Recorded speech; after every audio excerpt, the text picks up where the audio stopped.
she added with a whisper of pride. Jared, I said. She nodded. He's the last Calmburry, the last of Merlin's bloodline. Irvin stepped beside me and put his hand on my shoulder. After Morgana killed the family, except Jared, Karen became very paranoid. Anyone who constituted a threat to Jared, or who might reveal his existence and draw Morgana's attention to him, was killed. Karen knew Jared would be drawn to Nimue descendants. There's a centuries-old magical connection between your families. You are two parts of a whole. She knew you would find each other, sooner or later. Irvin looked at the ceiling. Karen set everything in motion to find Nimue's heiresses, he said, his voice trembling. She killed my parents and my sister. Enid gave me an empathetic look. First, Karen found your mother and arranged for the car accident that killed your parents, but she couldn't find you or your sister.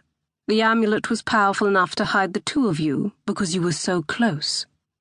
She lowered her eyes. 3 months before you arrived in Oxford, Karen succeeded in finding Zara, and she swallowed. She assigned a member of the Order to murder your sister. There was silence in the room. The past can't be changed, Enid continued, almost whispering. I don't want to shirk my responsibility, but you must know that Karen ordered these actions on her own, despite the resolutions of the High Council. Burning hatred spread inside me. Struggling against it was difficult. Karen Mayflower was nothing less than a ruthless murderess. For a second I wished Morgana had killed her, but in the next instant I regretted that thought. Morgana would have killed me too, without giving it another thought, had she not needed me. She had used me. I clenched my teeth, enraged. We can't sit around here doing nothing. We must do something, now. Evelyn, Enid admonished me gently. We will. But first, you must tell us everything you know. Anything you saw or heard could help us. Perhaps Morgana overlooked something, some trivial detail, perhaps.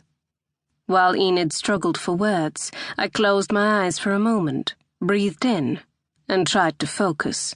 The sooner we got this out of the way, the sooner we could start searching for Jared. Then it bubbled out of me. I told them everything. About Frank Tempton, whose name I had discovered in the book in the relic room that listed all the members of Legata Merlini since the Order's foundation in the 5th century.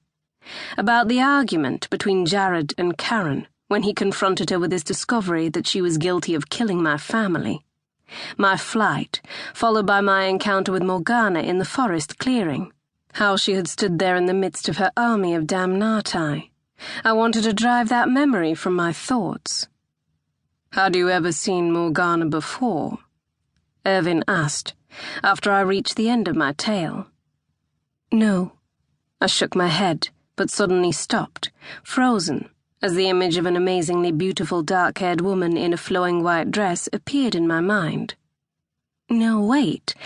That's not right. I did see her once before, in my dreams, the night I came across the Calmburry family chronicle in the library. I hesitated. But the woman I saw in my dream was not Morgana, but Eowyn, Merithin's mother, Merlin's mother. Uncertain, I looked at Irvin, who to my surprise was nodding in agreement. It's astounding how deeply Nimue's magic remains rooted in you after so many generations, he said. How your subconscious intuitively grasps and correctly interprets. He laughed, then noticed the irritated expression on my face. Morgana is Eowyn's twin sister, making her Merlin's aunt and, if you wish, 29 generations later, Jared's great-great-aunt. My jaw dropped. What? Yes, they're all descended from the same magical bloodline. Their magic works the same way. His voice suddenly took on a dark tone. Only matters are a bit different with Morgana. She